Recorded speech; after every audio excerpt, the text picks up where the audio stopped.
The story begins with a boy named Kazuya. He stumbles upon a thug wielding a knife, who is threatening some girls.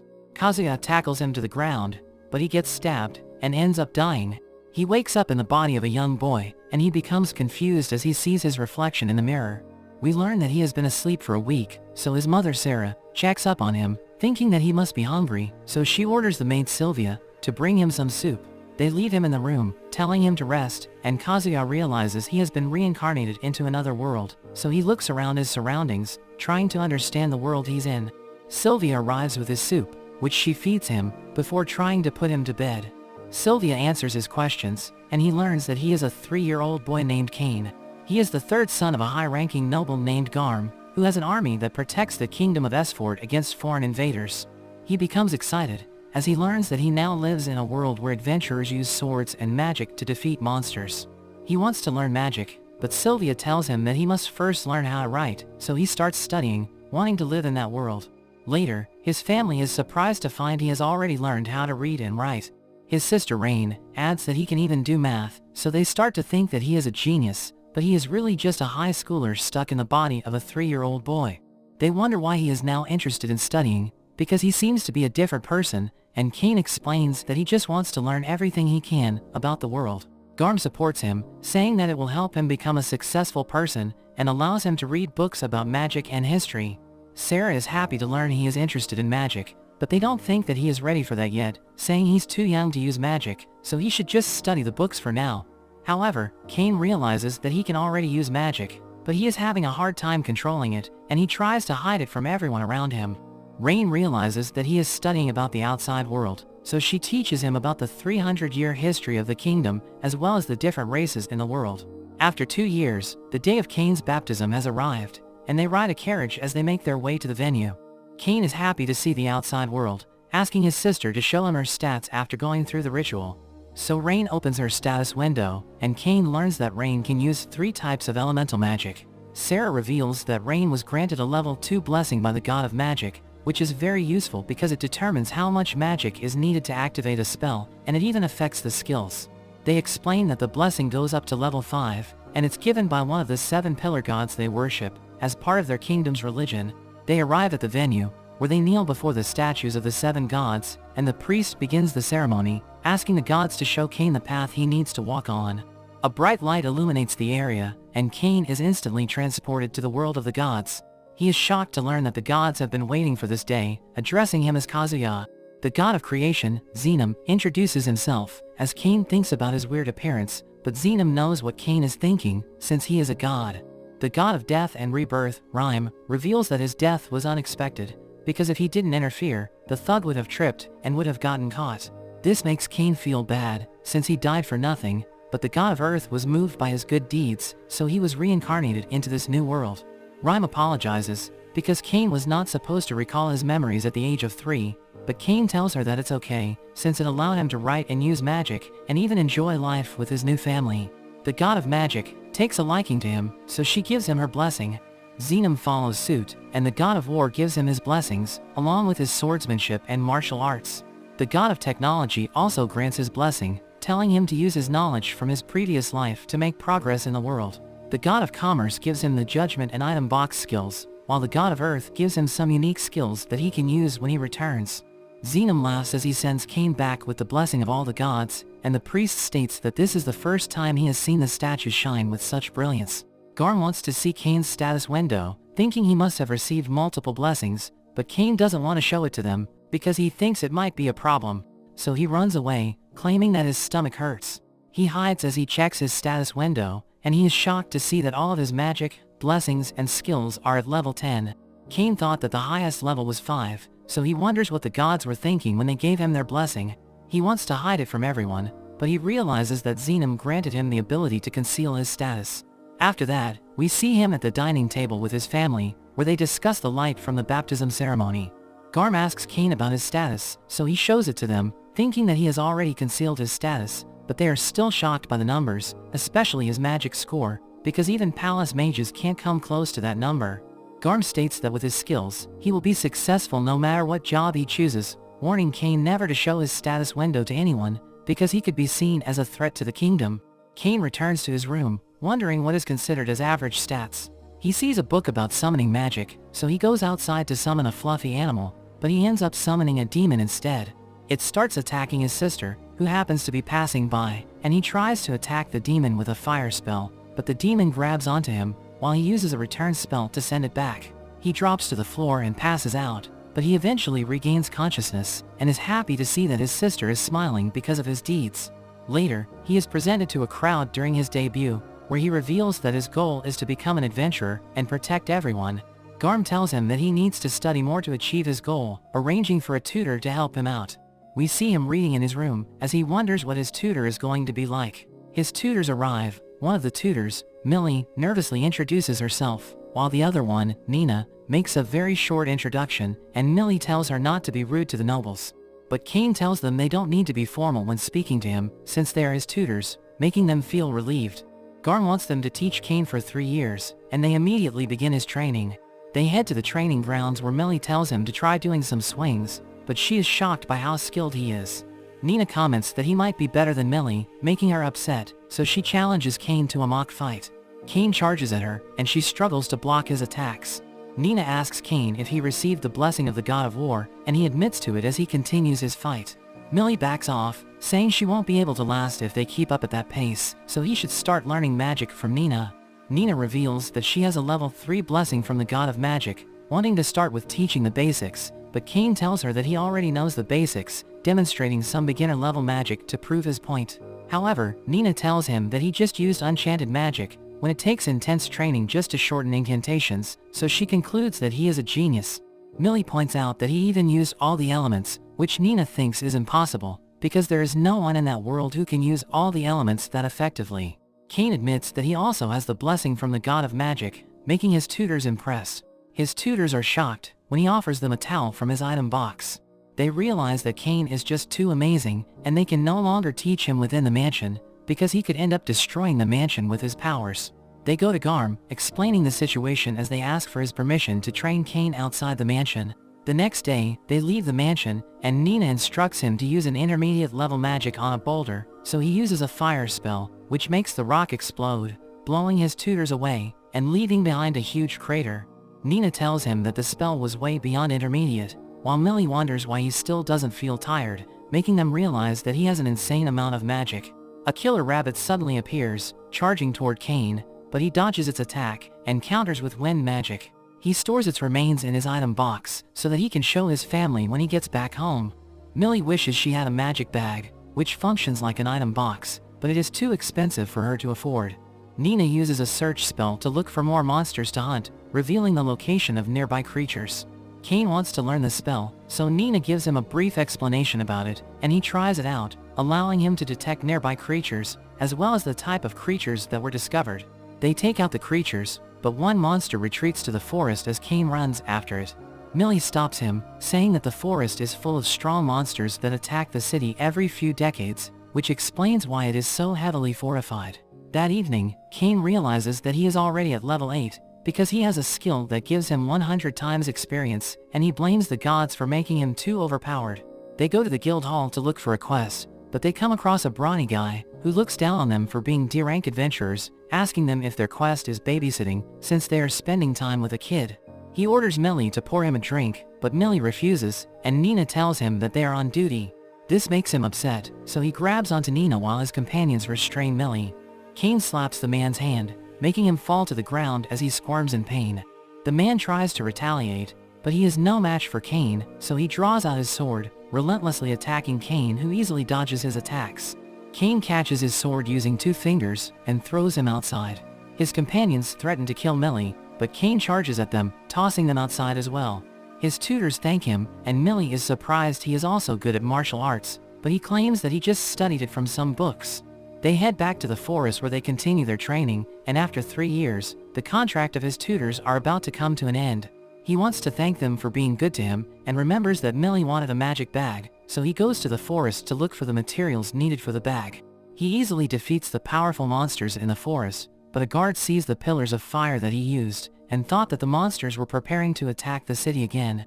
The guard sounds the alarm, so Garm heads to the forest with his soldiers, but instead of seeing monsters, they encounter a huge crater.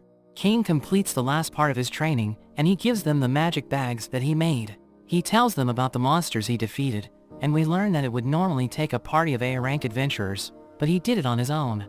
Cain tells them that the magic bags could hold a whole mansion, and only they can hold onto it, but they tell him that it would be considered beyond a national treasure level item. But they bid each other farewell, saying they all had fun during the experience. 2 years later, Cain is now 10 years old, and they head to the royal capital for Cain's debut, which is a mandatory event for all noble sons. His father tells him that their journey will take 1 week if no monsters get in the way. Cain uses his search ability to detect any nearby threats, and tells his father that people are being attacked by monsters 3 kilometers ahead. Garm orders his men to pick up the pace, but Cain knows they won't make it in time to save the people. So he jumps out of the carriage and uses a boost spell to run ahead. Meanwhile, the monsters are about to wipe out the people, and a soldier desperately tries to protect the royal carriage.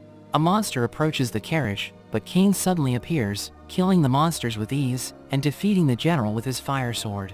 He checks up on everyone, introducing himself as the son of Garm, and using a healing spell to help the soldiers recover, but some of the soldiers didn't make it, so he stores their bodies in his item box. At that moment, Garm arrives, wanting to help, but he realizes that the fight is over. The door of the royal carriage opens, revealing 2 girls, Princess Telestia and Miss Silk, the Duke's daughter. They introduce themselves to the ladies, and the princess collapses from the stress. Cain casts a spell to help them relax, making their hearts lighter. The girls thank Cain for saving them, revealing that they saw him fight from their carriage window. They start fighting over him, and Silk asks him what brought him there, so he explains that they are going to the royal capital for his debut. The girls reveal that they will also be having their debuts, wanting Cain to travel with them.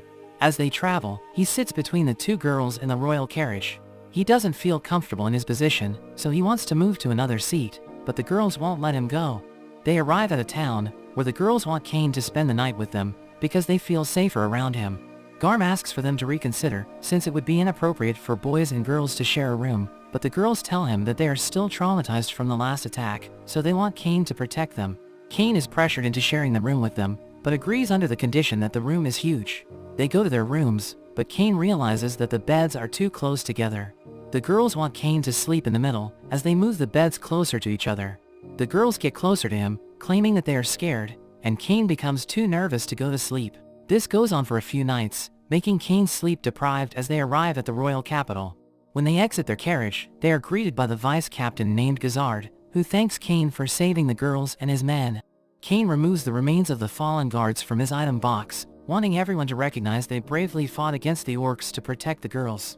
Cain is about to leave, but Gazard grabs onto him, telling him that he will have an audience with the king. Gazard takes him to the king's hall, where he meets the king. He pays his respects, and the king tells everyone how he saved the carriage by defeating the group of orcs. The king acknowledges his heroic exploits, saying that the girls wouldn't have survived without him, so he makes Cain a baron, giving him his own mansion. A noble named Corgino speaks out, saying that Cain is too young to be a baron, but the king points out that he couldn't perform the same feats that Cain has accomplished, so Corgino backs off. Cain reluctantly accepts the title of baron, and the king concludes the audience, telling him to go backstage.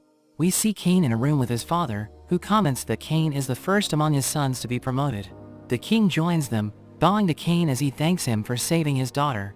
Cain is not comfortable seeing them in such a position, asking them to raise their heads, but the king felt the need to thank Cain as a father. The king tells him that since he excels in both magic and the sword, and even has the blessing of the gods, the kingdom can't leave such a talented child to his own devices.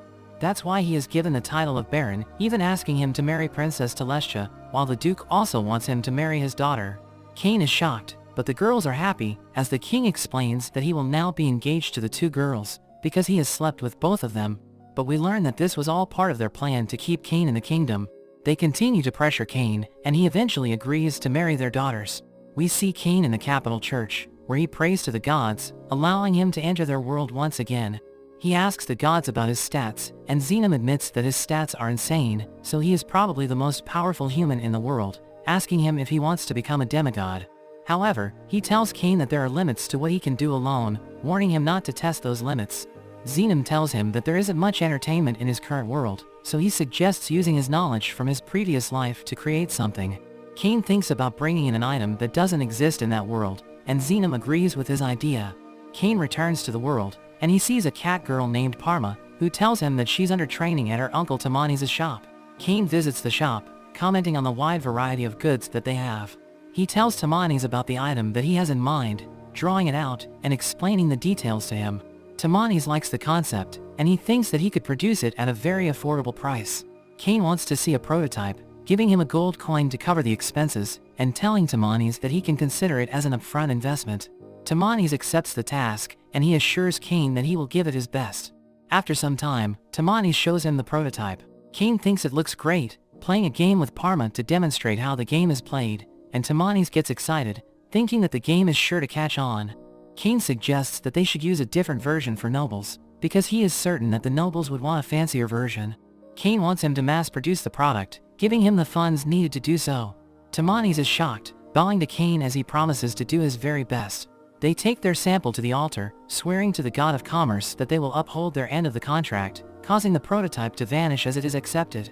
As a result, no one will be able to produce the same product for 3 years. Cain wants them to start selling the product in the next month, asking Tamani's to prepare an extravagant one for the royal family. After that, he makes his way home, and he is informed that the debut is about to begin, so he rushes to get ready, and leaves with his parents. Garm knows that Cain will get a lot of attention because he recently became a baron, so he warns his son to watch out for parents who want to introduce their daughters to him. They arrive at the venue, where the royal family makes their appearance. The king gives a speech about the next generation, and Cain goes to the king with his family, and he presents the game that he developed with Tamani's. The king is interested, wanting to talk to him after the ceremony. Garm wasn't aware of the game's development, and Cain explains that he needs to find other sources of income to help him maintain the mansion. His parents leave, as they tell him to interact with the other children. Cain sits with Silk, who displays her interest in him as she starts teasing him, but Corgino's son Habit interrupts them, giving Silk a compliment and expecting her to reciprocate, but Silk just silently greets him. One of Habit's friends demands that Cain show his respect to Habit, so he gets up to greet Habit, introducing himself as Baron Cain, but they think he is just a son of a baron, so they start looking down on him. Habit thinks that Cain must be from a poor family, since he didn't even mention his last name, and he threatens to have his friends beat him up if he doesn't apologize for his rudeness. But Cain tells Habit that he is the one being rude, so they go outside, where Habit wants to fight him. Habit reveals that his friends have God's blessing, and they can even use magic. The first guy steps up, and he tries to show off, conjures a really weak fireball, which Cain easily dodges. The other one also tries to be flashy, but he just launches some weak rock projectiles. They are about to attack again, but Silk becomes annoyed, so she tells them that Cain is not the son of a baron, but he is the baron himself, telling them about his impressive feats. She orders them to bow since he outranks them, and they obey, begging for his forgiveness as they leave the scene. Silk realizes that Cain has a dark side, because he let the situation drag on to make things more interesting, even though he knew that the kids were mistaken. But she promises to keep it a secret from Telestia if Cain goes on a date with her. At that moment, Telestia arrives, wanting to know what happened, but Silk just tells her that they are going to go on a date. Telestia becomes jealous, so Cain tells her that he will also go on a date with her. The king interrupts them, summoning Cain for their meeting, where they play the game Cain developed. The king enjoys the game, wanting to keep it exclusively between them, but Cain reveals that it's going to be made available to the public. The Duke is also there, and they take the chance to remind him that his engagement with their daughters is a secret, telling him to be careful on his date. The next day, Cain is given the deed and key to his new mansion. He goes to check it out, but when he arrives, he finds it's completely run down. As he enters, the lights don't work, so he uses his magic to light the way. He checks out the rooms, but finds that everything is filthy and all the rooms are empty. But it doesn't bother him, as he uses his magic to instantly repair and clean the entire mansion. He fixes up all the rooms, and the mansion is as good as new. He gets a visitor, and it turns out to be his maid Sylvia, who is overjoyed to be working for him again, and he meets his new butler, who introduces himself as Colin. Sylvia is keen to get started right away, ordering the other maids to start cleaning, but they find that everything is completely spotless, and Cain admits to cleaning everything with his magic. Colin reminds him to go back to his family, and Cain remembers that his older brothers are coming home to visit. We meet his brothers, and they are impressed he received a mansion and became a baron so quickly. Rain wants to visit his mansion, but her brothers warn her it could be haunted, since the mansion is so run down. But Cain assures her that it will be okay. They go to visit his mansion, and they are shocked because it's not run down at all. His father finds it strange, because the mansion was falling apart the last time he visited, but he realizes it must have been Kane's doing. They are impressed with all the rooms, but his father says that it's missing some art. Kane wonders why he needs art, and Garm explains that nobles are very fond of it, decorating their mansions with things like paintings, armors, and even mounted monsters. Hearing this, Kane decides to put one of his monsters up. Sylvia suddenly screams, and they wonder what is going on. The maids are shocked, as they see an enormous red dragon, and Kane realizes he forgot to tell them about it. His father demands an explanation, and Kane says it's just a monster that he defeated. His father is shocked, wondering when he defeated it, and Kane reveals it was when he was in the forest a while back. His father tells him that a red dragon would be considered a calamity-level monster, and even A-ranked adventurers wouldn't be able to defeat it. His father says that the mounted red dragon would be worth 1,000 platinum coins, and Kane is shocked thinking that would be worth $100 million. They suddenly hear another scream, so they rush over to check it out. His mother asks him about the toilet, because it sprayed water at them, and it was like nothing they had ever experienced before. Kane explains that he used his magic to make it shoot water, and Rain asks him to install one in their house. Garm calls them dramatic for freaking out over a toilet, but they tell him to try it out himself. So he gives it a go, and finds it delightful, instantly changing his mind, and requesting one as well. His father tells him that his visitors will also enjoy the experience, and Kane wonders what he means. His father says that when a noble is given a mansion, it's a rule that they must host a debut party, and Kane is shocked to learn he has another debut. Later that night, he wonders what he is going to do, but Colin has prepared a list of people he needs to invite, and the things that he will need. As he checks out the list, he sees Corgino's name, and he wonders why he should invite him. But Colin says that since he is a high-ranking noble, it would be bad not to invite him. Kane wonders why the king isn't on the list, and Colin tells him that only high-ranking nobles are allowed to invite him. He thinks about preparing the food and drinks for the party, but panics, because he also needs to get a gift for all his guests. But Sylvia gives him some ideas, and he creates a glass using his magic. Most people are used to just using porcelain, so he decides to give out glasses to all of his guests. He moves on to preparing the food. Using a recipe from his previous life, he comes up with the Hamburg steak, and Sylvia finds it to be absolutely delicious. She tries his drink next, and she is amazed by its fizzy bubbles, wondering what it is, and Kane explains how he used his magic to add bubbles to regular wine. Colin interrupts, telling Kane he is being called by the king. At the palace, the king is mad at him, because he never got an invite to his party, and we learn that the Duke has been taunting him for not getting an invitation. Kane comes up with an excuse, saying that he just wanted to give him his invitation in person, and he just hasn't had the chance until now. The king is overjoyed hearing this, and Kane is relieved. The night of the party arrives, and Kane welcomes all his guests. The Duke arrives with Silk, and they are amazed by the red dragon.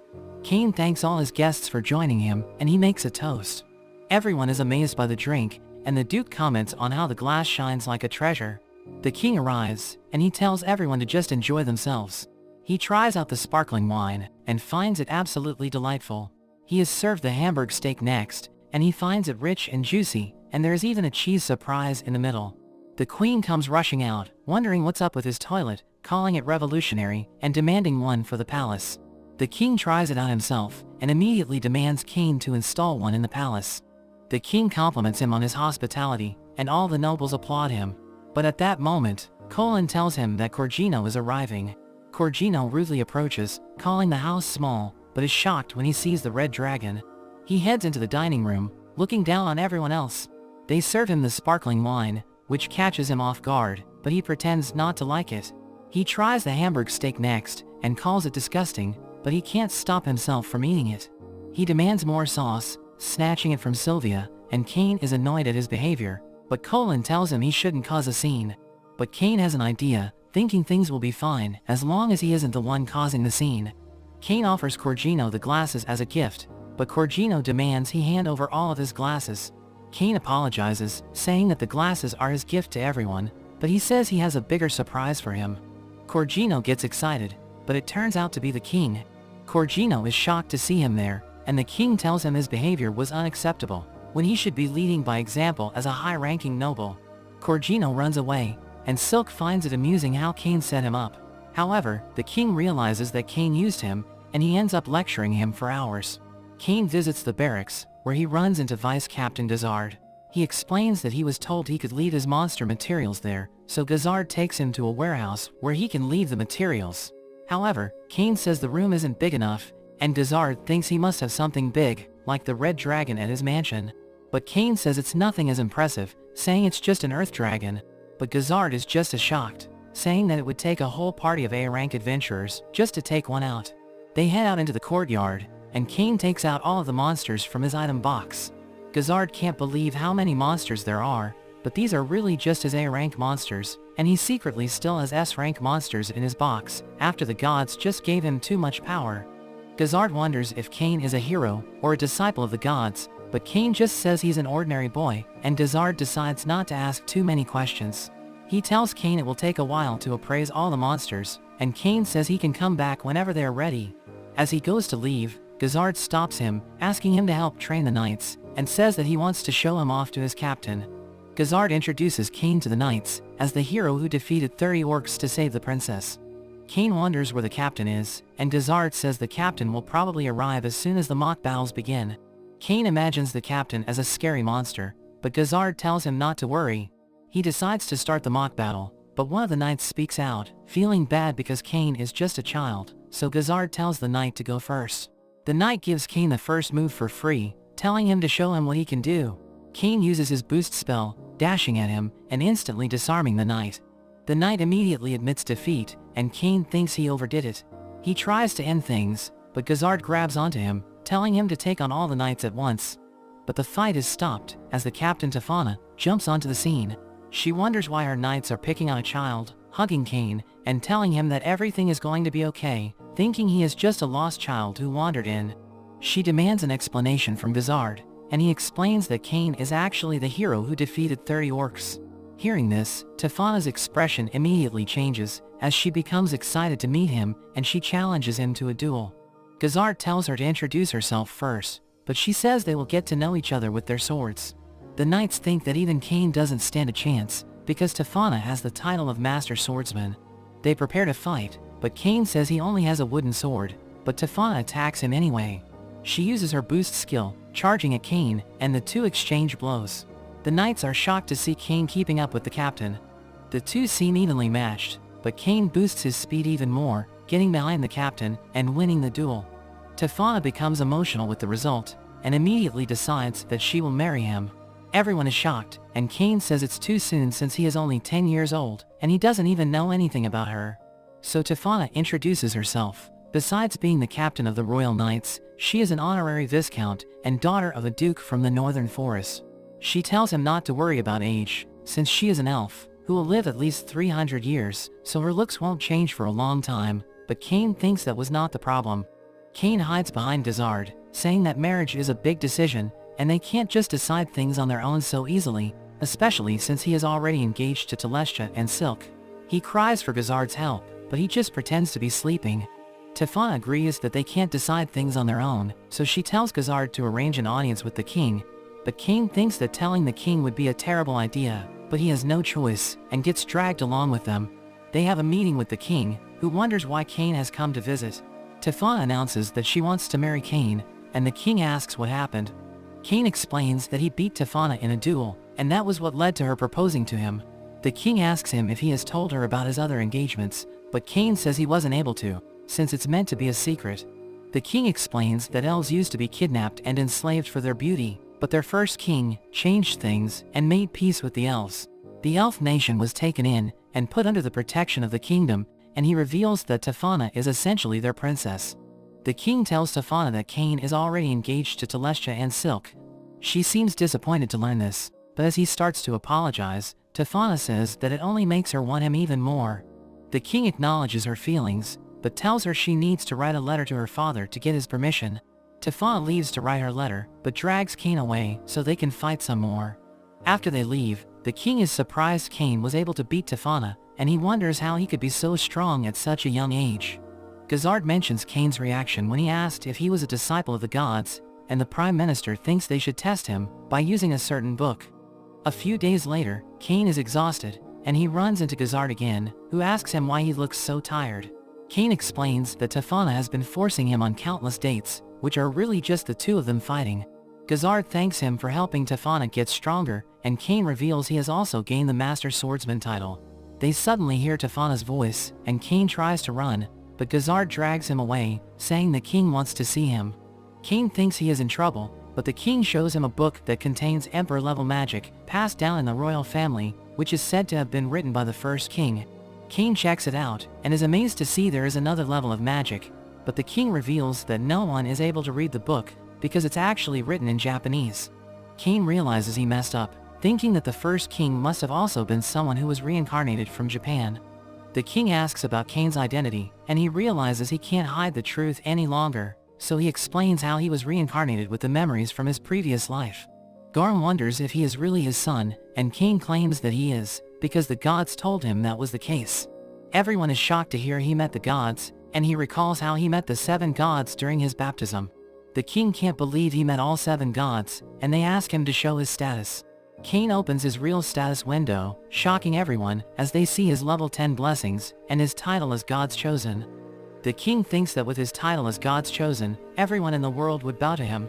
But Cain doesn't want that to happen, saying that he is happy with how things are in his life, with the adventures he's had, and the people he has met, so he wants them to just treat him the same as before. The king agrees to his request, but jokes that he could be king if he wanted. Tefana interrupts the meeting, revealing the letter from her father, agreeing to let her marry Cain, so she grabs Cain and takes him away, heading straight to the courtyard. Meanwhile, the king orders everyone to keep what they learned about Cain a secret, hoping that he will continue to protect the country, as well as their people. Later on, we see Telestia and Silk after they find out about his engagement to Tefana. They are mad at him at first, but they manage to accept the news, and they tell him not to accept all the proposals that he will receive, wondering how many people they will have to share him with. Tefana bursts in looking for him, wanting to share their love together, and the girls wonder what he has been doing with her. But he gets dragged away, as he tries to explain himself. Later on, Cain has another look at the first king's book, and there is a message that says if he can read the book, then he must also be from another world, so it's a record of his own experience. The king is introduced as Yuya Esford, a man who also died in an accident, but he was summoned to the world in his original body. Cain is suddenly interrupted, as Telestia and Silk wonder what he is up to. They think he must be studying for the academy entrance exams, and they ask to study with him. But he tells them he is too busy, so they ask him about the following day, but he says that is even worse for him, and he quickly runs away. However, he ends up running into Tefana, who asks him to fight with her the next day, but he apologizes to her, and runs away from her as well. The next day, it turns out to be his 12th birthday, and he is finally old enough to register as an adventurer, so he heads straight for the guild. He looks around the place, and he is impressed by the Capital's guild. He runs into an adventurer, who can tell it's his first time, so he reminds him to stay safe, because he only has one life. As he walks off, Cain gets a feeling he has seen him before. He goes up to the counter, and the clerk introduces herself as Tia. Cain asks to register as an adventurer, and she tells him to fill out a form. As he fills it out, he wonders if he should mention he is a baron, but he decides to leave it out, thinking it shouldn't make a difference. After filling it out, Tia tells him to put a drop of his blood on the crystal, so he can register for his guild card. She tells him he starts off in G rank, and he thinks about his tutors, who mention that they were in D rank. As Tia is explaining things to him, some adventurers interrupt, telling her to stop wasting her time with a kid. The man tells Cain to go home to his mother, trying to kick him, but Cain easily dodges. His friend tries to attack as well, but Cain avoids him as well. He makes a fool of them, and the man prepares to draw his sword. But things are stopped, as the red-haired adventurer from earlier appears, and the man recognizes him as Claude, from the Ice Flame party. Claude asks if he wants to fight, and the men run off instead. Cain thanks Claude for his help, and Claude can tell he is strong, seeing the way he avoided the attacks from the men. They have a drink together, and Cain gets juiced since he is still a kid. Claude is interested in how he is so strong at such an age, and Cain tells him he was tutored when he was younger. Cain asks him why the men mentioned Ice Flame, and Claude reveals it's the name of his party, where he fights with a flaming sword, and his wife uses ice magic. He recommends Cain find a party, so that he can take on bigger quests and rank up faster, revealing his gold card, which means he is an A-ranked adventurer. Cain is impressed seeing the card, but Claude says there's room to improve, mentioning that the first king was triple S ranked, and his card was supposedly black. Claude suddenly gets hit, as his wife Lena suddenly appears. She wonders why he is drinking, and Cain introduces himself, saying that Claude saved him. She finds him cute, even offering to help him if he gets into any more trouble, but she drags Claude away, saying they need to get on with their quest. Cain checks out the quest board and sees one for transporting cargo. He thinks it would be easy with his item box, but he decides he wants a quest that involves defeating monsters.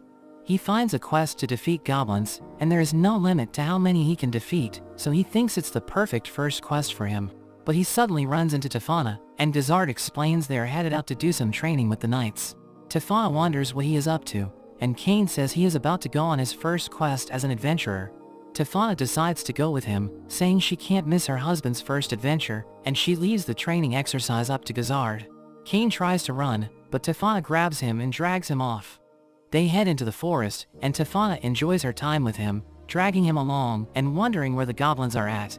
Cain uses his search skill, detecting the goblins up ahead, and they see a man surrounded by goblins. They quickly rush to the man, and Cain heals him with his magic.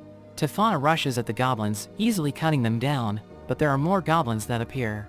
Cain uses his magic to boost her strength, and she feels as though they are fighting as one. She easily cuts them all down, but there is a giant goblin that appears. But thanks to Cain's magic, it's no match for her, and she cuts it in half. She starts dreaming about their wedding, asking Cain to praise her, but there are suddenly green lizards that appear. Cain tells her to get away with the man, telling her to leave them to him. He uses his light spell to blind them, and then follows up with his ice pillar. Gigantic ice pillars emerge, and the man wonders what's going on, but Tefana knows it's just Cain being Cain. Sometime later, we see Cain's tutors as they investigate the green lizards, but there is only a huge crater left behind. Cain reports to the guild, and he wonders if he can hand in the green lizards, even though he didn't take the quest. Tia is shocked to hear this, because a green lizard quest is usually C-ranked, and Cain reveals that he defeated 30 of them. Tia can't believe it, and she rushes to the chief, and tells him what happened. The chief meets with Cain, introducing himself as Cedric, mentioning that the guild master is busy, so he is handling his case. He thinks Cain is trying to cheat the system, because he only just registered as an adventurer, and he thinks it would be impossible for him to kill a green lizard. Cain insists that he beat them, but Cedric thinks he is just a peasant trying to cheat the guild out of the reward money. He decides to punish Cain by revoking his guild card, saying that he doesn't tolerate cheaters, but the guild master suddenly enters. Cedric explains the situation, saying there is no way Cain could have defeated 30 green lizards. But the guild master laughs, telling Cedric there is much for him to learn. Cedric can't believe he is siding with Cain, but the guild master calls in his guest, which turns out to be Tefana. She hugs onto Cain, calling him her husband, while Tia and Cedric are shocked to hear this.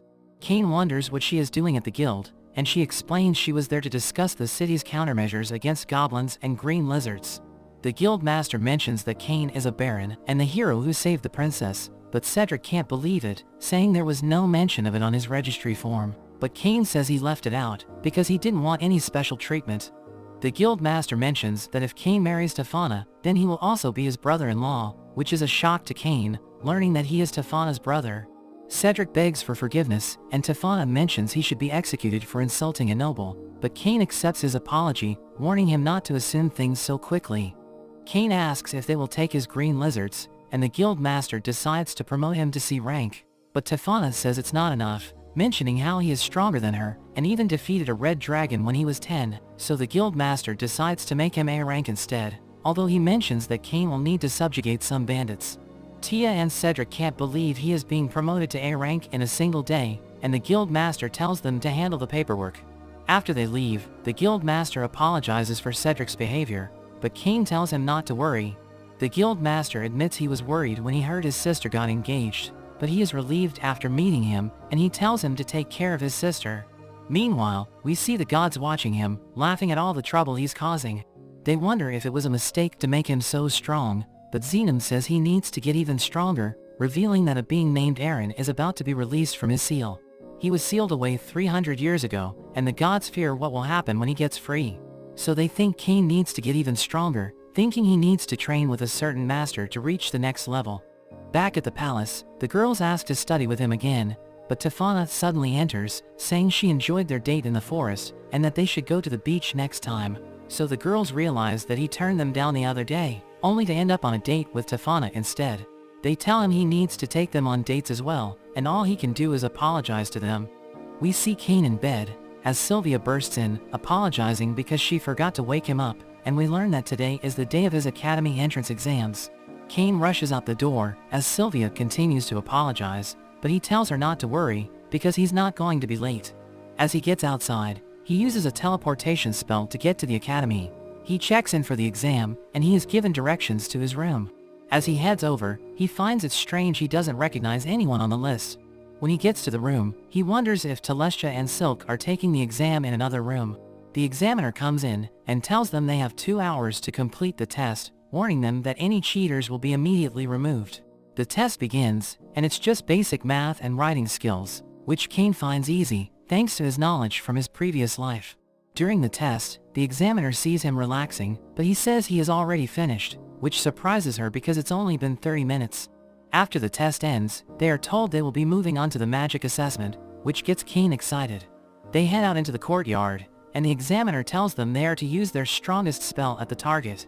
Cain wonders if it will be okay to use his full power, and the examiner tells him the area is protected by a defensive barrier, so he can use any magic that he wants.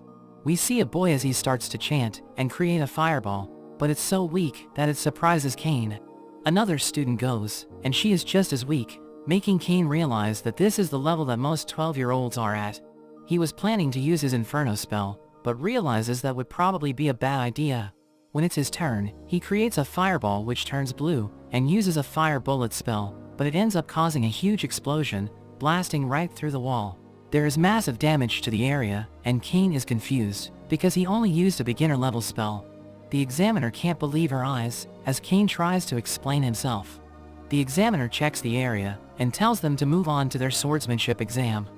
They move to another part of the academy, where the examiner introduces some A-rank adventurers who are there to help assess them. Cain is surprised to see Claude, who wonders what he is up to, and Cain explains he is taking the entrance exam. Claude wants to be his opponent, but Cain tries to decline. However, the examiner says that Claude is the highest-ranked adventurer, so he can't refuse. The two prepare to fight, and Claude tells him to show him what he can do. Cain thinks he should be pretty strong since he is A-ranked, so he uses his boost skill and starts to attack. The two start to exchange blows, and the other kids can't believe how fast they are moving. Claude is impressed by Cain, saying he is stronger than the other examiners, but Cain tells him to take it easy, since it's just a test. But Claude gets too excited, using his own boost skill, and they start moving even faster. But their fight gets interrupted as the examiner tells them to stop, saying they are scaring the other kids. Claude thinks they went a little overboard, and decides to call it for the day, but tells Cain they should go on a quest together sometime, but Cain isn't sure that's a good idea. The examiner says he has seen enough, and tells Cain to go home and wait for the results. He heads back home, and Sylvia wonders how he did. He says everything went well, and Sylvia wants to have a party to celebrate. He says it's still too early to celebrate, but his stomach growls, and Sylvia rushes off to prepare him some food. At the palace, we see Cain as he is questioned by the king about the damage that he caused. Cain explains how the examiner told him he could use his full power since there was a barrier, but even though he only used beginner magic, instead of his new Emperor-level magic, it still caused massive damage. The king is surprised he can use Emperor-level magic, but Cain says he's not sure what would happen to his surroundings if he used it, asking if there is anywhere he could practice, but they tell him absolutely not. The king goes on to ask him where he took his exam, because Telestia complained that she didn't see him during the exam. Cain mentions how he checked in at the south entrance, and was directed to his room. Upon hearing this, the king asks him why the academy has a north and south entrance, causing Cain to realize his mistake, because the north entrance leads to where the nobles live, and he ended up taking the exam with all the commoners instead. The Duke mentions how this even caused a problem with the academy headmaster, as we see in a flashback, the headmaster telling him there is a problem with releasing the results, because a commoner got a perfect score on the written exam, as well as destroying the training area, and fighting on equal footing with an A-ranked adventurer, but the Duke just laughs hearing this, knowing it could only be Cain, and tells the headmaster to release the results. At the academy, the results are released, and Cain looks for his name. Silk calls out to him, telling him he is at the top of the class, while Telestia is second, and she is in third place. She teases him about the damage he caused, and tells him how Telestia was mad she didn't see him, making him worried he is in trouble. He suddenly sees his sister Rain, who is guiding some other students. She rushes over to him, overjoyed to see him. She is impressed he is the top of his class, and wishes him luck on his speech, saying that it's tradition for the top-scoring student to give a speech at the entrance ceremony. Cain wishes Telestia could do it instead, but Rain tells him he doesn't have a choice.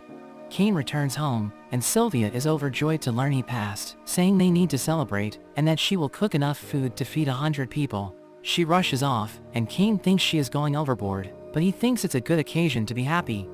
On the day of the entrance ceremony, Cain sees that his parents have come to watch him. He is joined by Telestia and Silk, charming them instantly, as they think he looks cute in his uniform. As the ceremony begins, the other students wonder who he is, jealous that he's sitting between the two girls. The headmaster calls Cain up to give his speech, and he introduces himself, mentioning how he got his exam mixed up, but looks forward to becoming friends with everyone, hoping they can all get along, and all the students cheer for him. The king comes out to congratulate all the students, mentioning certain irregular students, and Cain feels like he is being warned by the king. They get to their first class, and their homeroom teacher introduces herself as Elka. She tells them to think about their future, and choose what they plan on studying. Cain wants to go for adventuring, but the girls object. Telestia says that since he is already a baron, he needs to learn more about being a noble. Cain gets upset, but Silk tells him he can choose more than one course. So Cain decides to go with nobility, adventuring, and magic. He asks what they are going to choose, and Telestia says she will pick nobility and internal affairs. Cain wonders why she is picking internal affairs, but she mentions how she wants to help him manage his domain in the future. Silk decides on nobility and commerce, wanting to also be useful to him in the future. As they leave their class, Cain sees some bullies picking on a girl. He notices her ear, and realizes it's Parma from the item shop. The bullies turn out to be Habit and his boys, and they bully her for being a beast, saying she doesn't belong in their class, since they are all nobles. But Cain steps in, saying nobles and commoners are equals at the school. Habit doesn't care, but soon realizes he is talking to Cain, remembering their past encounter.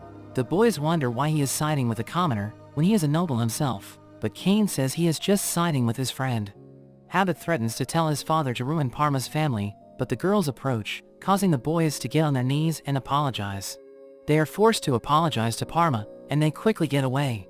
Parma thanks Cain for his help, but the girls suddenly wonder about his relationship with her, making Cain kneel as they have a chat with Parma.